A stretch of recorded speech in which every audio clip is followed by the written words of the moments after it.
They didn't come from here. That is the first thing you need to understand before any of this makes sense. Before the temples, before the texts, before the bones buried beneath the oldest cities on earth, before all of it, something arrived, something descended. And the world that existed before that moment was never spoken of again. For thousands of years, the most powerful civilizations on Earth told the same story. Not similar stories, the same story.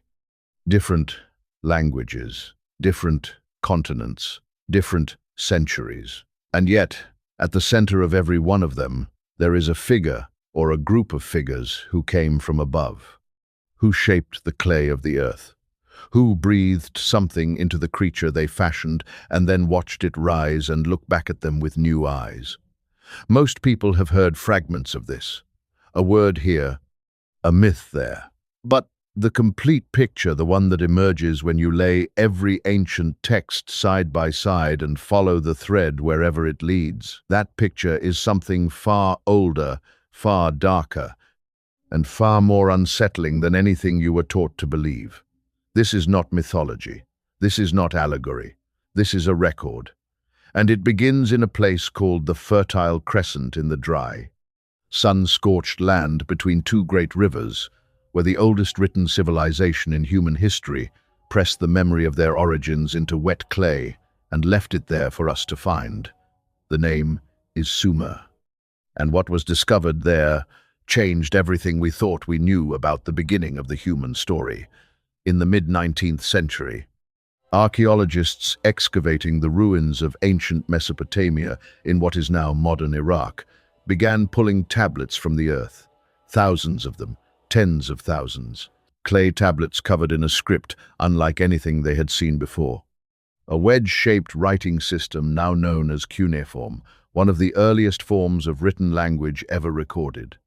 When those tablets were finally translated, scholars expected to find trade records, agricultural accounts, the ordinary business of an ancient people managing grain and livestock. What they found instead was a cosmology, a creation narrative, a detailed, structured account of where humanity came from and, more disturbingly, who made us. The Sumerians called them the Anunnaki. The word itself carries weight. Depending on the translation, it means those who from heaven to earth came, or, in certain older readings, the princely seed, the royal blood, the ones who descended. Every version of the translation points in the same direction downward, from somewhere above into here, and the texts do not speak of the Anunnaki the way you speak of myths. They do not treat them as symbols or dreams or lessons wrapped in story. The Sumerians wrote about the Anunnaki the way you would write about a king, the way you would record history, with names, with ranks, with family relationships and political conflicts and emotional motivations that read less like sacred legend and more like a very ancient, very disturbing documentary.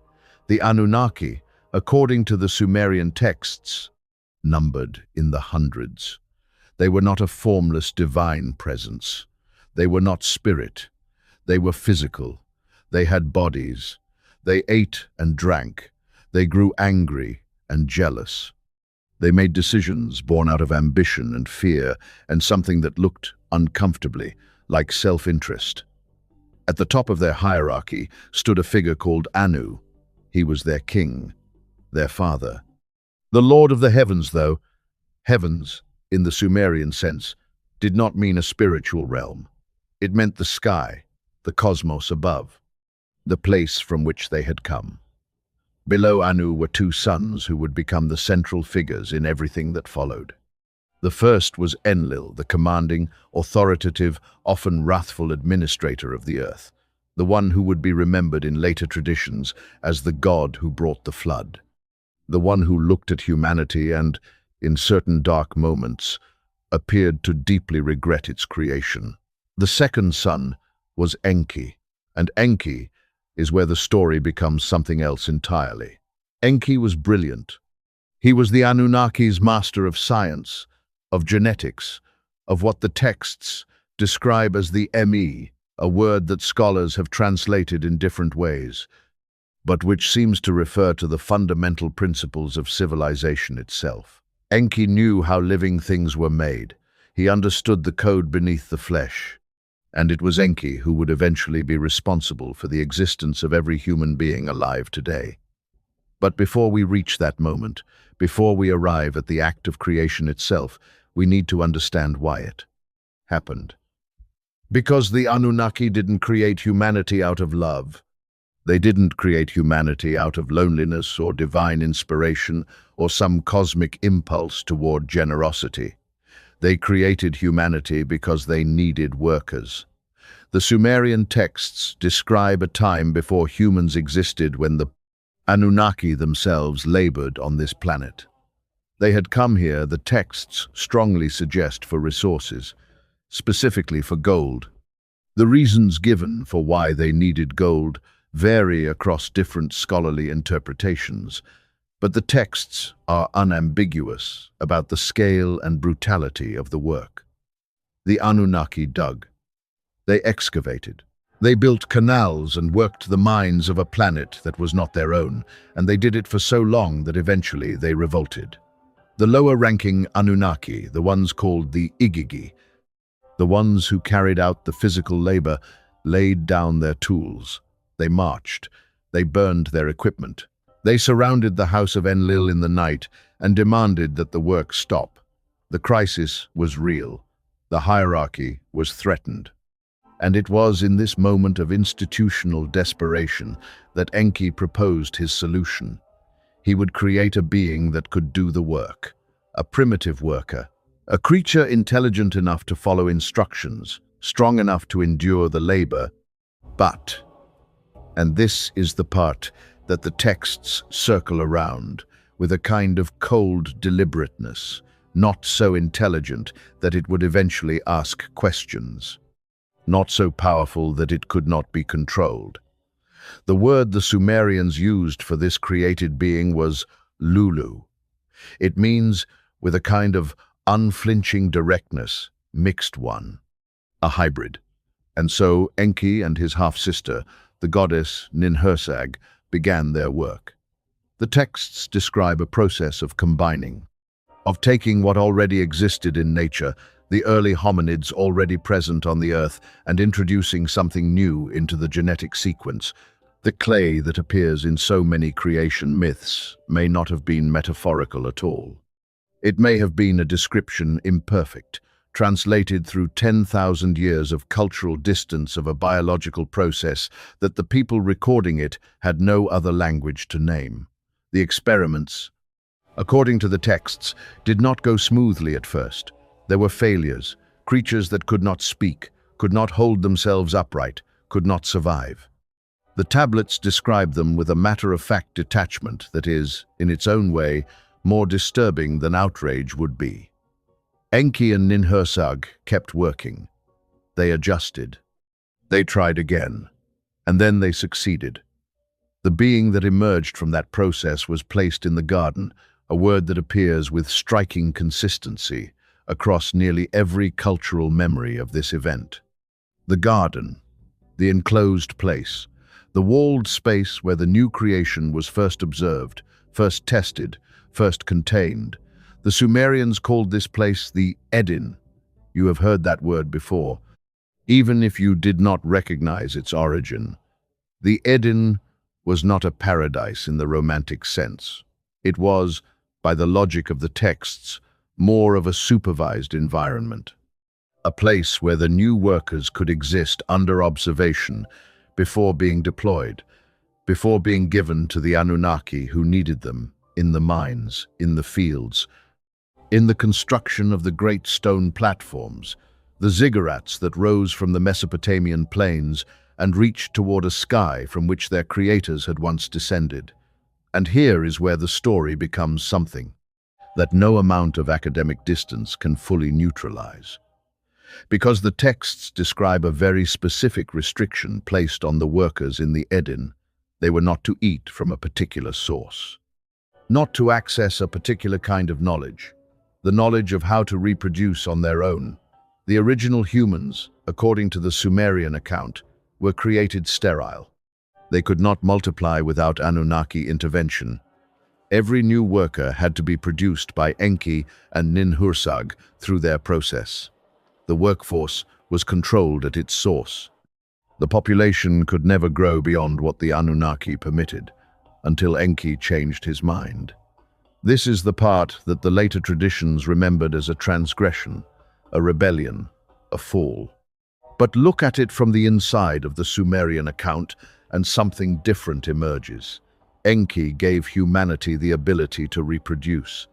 He gave them that forbidden knowledge, not as a punishment, not as a test, but as a gift. A deliberate act of defiance against a system he himself had helped to build. The texts suggest that Enki had developed something like sympathy for the creatures he had made, that he had watched them suffer and labor and die under conditions he found increasingly difficult to justify. Enlil was furious. And Enlil's fury runs like a cold river through the entirety of subsequent human history, because Enlil looked at a humanity that could now multiply freely and saw something terrifying. Not children, not subjects. A liability. A population that would grow beyond control. A species that had been made in the image, even partly in the genetic composition of the Anunnaki themselves. And a species like that, with the capacity to grow and develop and question, was not a tool that could be easily set aside. Enlil wanted it ended, and the mechanism he chose was water. The flood that appears in the Sumerian text known as the Epic of Atrahasis predates the biblical account of Noah by over 1,000 years. The structure is nearly identical. A man is warned, a vessel is built, the waters come and cover the earth. Everything that was not aboard the vessel is destroyed. But in the Sumerian version, the dynamic is inverted from how we usually read it. The flood is not a divine moral correction. It is a decision made by a powerful being who has grown tired of a population he no longer wants.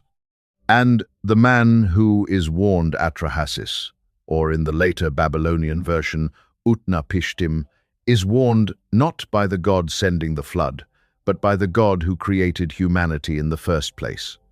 Enki again, whispering through the wall, telling the man what is coming and how to survive it. What does it mean to sit inside that story and feel its full weight? It means the oldest written account of the flood is not a story about God saving humanity. It is a story about one powerful being trying to destroy humanity while another one quietly, at great personal risk, works to preserve it. It means the memory that has been carried in the bones of every human civilization, the memory of a great drowning, a great beginning, a world that ended and then somehow started again. That memory belongs to something that happened between forces that were not human and were not divine in any sense that would comfort you. They were something else. Something that arrived, something that decided, something that, by the logic of the oldest texts we possess, is directly responsible for the existence of every person who has ever drawn breath on this planet. And what do you do with that? The academic response to all of this has gone through several phases.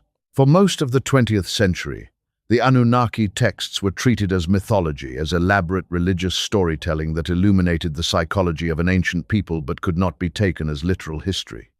The gods were metaphors. The creation account was a projection. The flood was a localized natural disaster that expanded in the telling.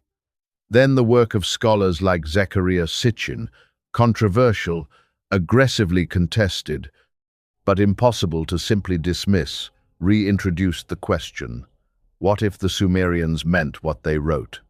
What if the beings they described with such administrative specificity, with names and titles and family arguments and political factions, were not invented? What if they were remembered? Sitchin's translations have been challenged. Some of his specific readings are disputed by other cuneiformists. But the core challenge he presented the demand that we take seriously what the oldest human civilization recorded about its own origins. That challenge has never been adequately answered. It has only been avoided, because the alternative is uncomfortable in ways that reorient everything. Think about the structure of early human civilization and how sudden it was. Anthropologists speak of a period called the Predates, Neolithic Revolution, the transition from scattered hunter-gatherer populations to settled, agricultural, city-building societies. This transition, by standard historical timelines, happened with a speed that remains difficult to explain. Within what is, geologically, the blink of an eye, human beings went from stone tools to irrigation systems, from temporary shelters to monumental architecture, from no written language to the complex, sophisticated cuneiform of Sumer. There are those who look at this acceleration and see the natural flowering of human potential. There are others who look at the same data and ask a different question. What if humanity didn't figure this out on its own? What if the knowledge was given? What if the leap from stone to civilization was not a natural evolution, but an installation? A rapid and deliberate transfer of technology and social structure from beings who already possessed it to a population that was being prepared for a specific purpose. The Sumerian texts describe the Anunnaki as the givers of civilization. They describe Enki specifically as the one who gave humanity the the tablets of destiny, the fundamental principles of ordered society, agriculture, kingship, law, writing, music, craft. All of it, according to the oldest written record we have, was not invented by human beings. It was handed down. And it was handed down by people or things who had reasons of their own for doing so. The traces don't stop in Mesopotamia. That is what makes this so persistent. That is why it refuses to become just an interesting footnote in the history of religious thought. In the texts of ancient India, the Vedas speak of beings called the Devas and the Asuras, powerful, non-human intelligences who interacted with early humanity, who fought among themselves over the earth, who gave knowledge and demanded worship. The Sanskrit word for sky is Deva. The Sumerian divine hierarchy has cousins in Sanskrit literature that are too specific to be coincidental. In the Mesoamerican traditions of the Olmec and the Maya, there are accounts of the feathered serpent, a creator figure who came from elsewhere, who shaped the first human beings from corn, who gave them consciousness and then withdrew, promising to return. The Aztec version of this being, Quetzalcoatl, is described with features that no indigenous American would have encountered in isolation. He is pale, he is bearded, he comes from across the water, he comes from the sky. In the ancient Egyptian texts, the Ogdoad, the 8 primordial beings who existed before creation, bear a structural relationship to the Anunnaki that scholars of comparative religion note but rarely pursue to its logical conclusion. The Ennead of Heliopolis, the divine council that governed the cosmos and managed the affairs of humanity, operates on a political logic almost identical to what the Sumerian tablets describe.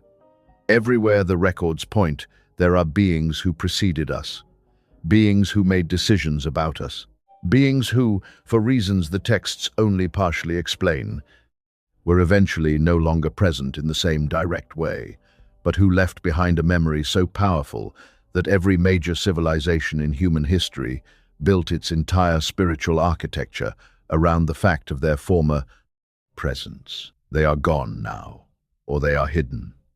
Or, and this is the possibility that some researchers find most difficult to rule out, they are still here, operating at a remove that makes them invisible to casual observation, but no less real. The ancient texts are not uniform on what happened to the Anunnaki. The Sumerian accounts suggest a withdrawal that after the flood, after the reorganization of post-Diluvian civilization, the direct presence of the Anunnaki on Earth became more restricted. The relationship between the creators and the created shifted from direct supervision to mediated influence. Kings were chosen, priests were empowered. The knowledge was preserved in temples, in the inner sanctums of the ziggurats, and made available only to those who had been designated as intermediaries. This is the structure that every subsequent religious tradition inherited. The god or gods no longer walk among you. They speak through the chosen. They communicate through the rituals the priests maintain. Direct access is forbidden, not because divinity is inherently inaccessible, but because a decision was made by beings with the power and the motivation to make such decisions that this was how the arrangement would henceforth function. You were always at a distance from the ones who made you. The question is whether that distance was designed. The book of Genesis, for all its theological weight, preserves something in its earliest passages that becomes visible only when you hold it against the Sumerian source material. The word Elohim, the word used in the opening of Genesis, the word translated as God in every English version, is grammatically plural.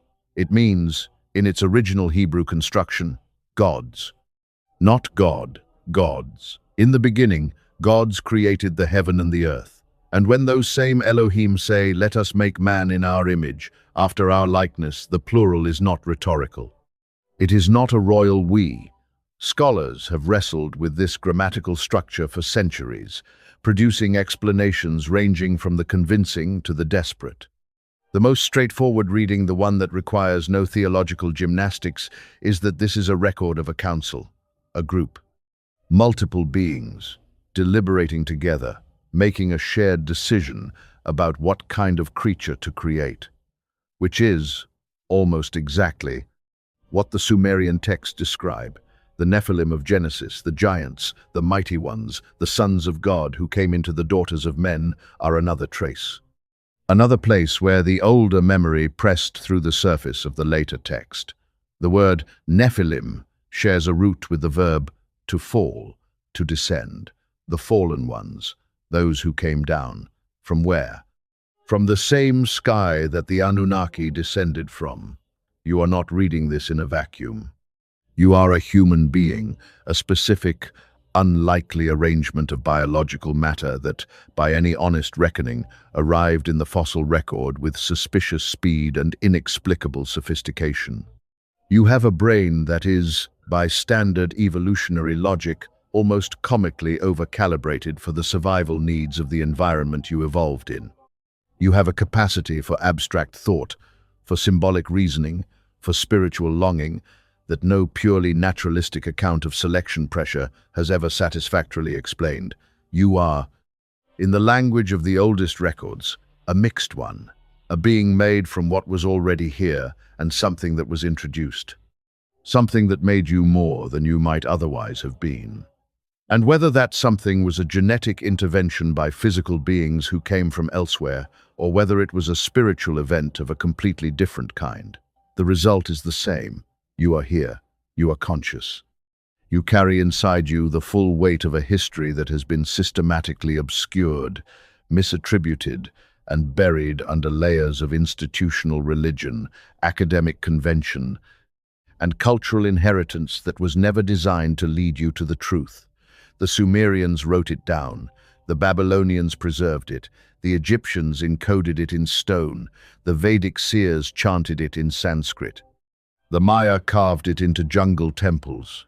Every civilization that rose and fell on this planet left, somewhere in its ruins, the same memory, that you did not begin by accident, that something came.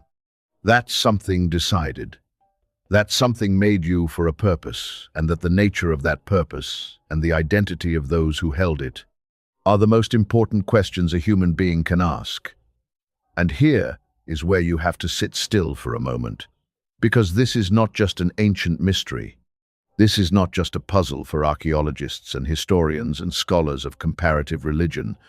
This is about you, right now, living in this world, existing inside a system of civilization, of agriculture, of organized governance, of stratified society, of scripted meaning that, according to the oldest record we have, was installed in humanity from the outside, designed, delivered, not grown organically from the full range of human possibility, but structured to serve a function that was determined before you arrived. Think about what it means to work, to labor, to spend the overwhelming majority of your waking life producing something that benefits a hierarchy you did not choose and cannot easily escape. Think about the emotional architecture of guilt and obedience, and the sense of being watched, of being evaluated, of needing to earn your right to exist through the quality of your service. Think about how deep that architecture goes, how early it appears in childhood, how resistant it is to reason or rebellion. Where did that come from? The Sumerian texts have an answer. And the answer is that it was built into you, not evolved, not chosen. Installed by beings who needed workers and who were careful, very carefully, according to the record, not to give those workers more independence of thought than the work required. Enki gave you more than they intended. The part of you that questions, that reaches, that refuses to accept the first answer, it is given that part may be the fragment of Enki's defiance, still echoing inside your biology, and Enlil's anger, the cold, managerial fury of a being who looks at an autonomous human population and sees danger. That may be the oldest explanation for why the systems that govern human life have always, in every era, in every civilization, trended toward control. The Anunnaki are not a comfortable subject. They are not a subject that resolves cleanly into either faith or skepticism. They occupy a strange and destabilizing middle territory, too specific and too consistent across too many independent sources to be dismissed as pure invention, too ancient and too fragmented to be accepted with certainty. But the discomfort they produce is itself a kind of data. The fact that this history has been minimized, mythologized, compartmentalized, and kept out of the mainstream conversation about human origins is not an accident. Subjects that threaten the foundation of existing power structures do not get freely circulated. They get managed.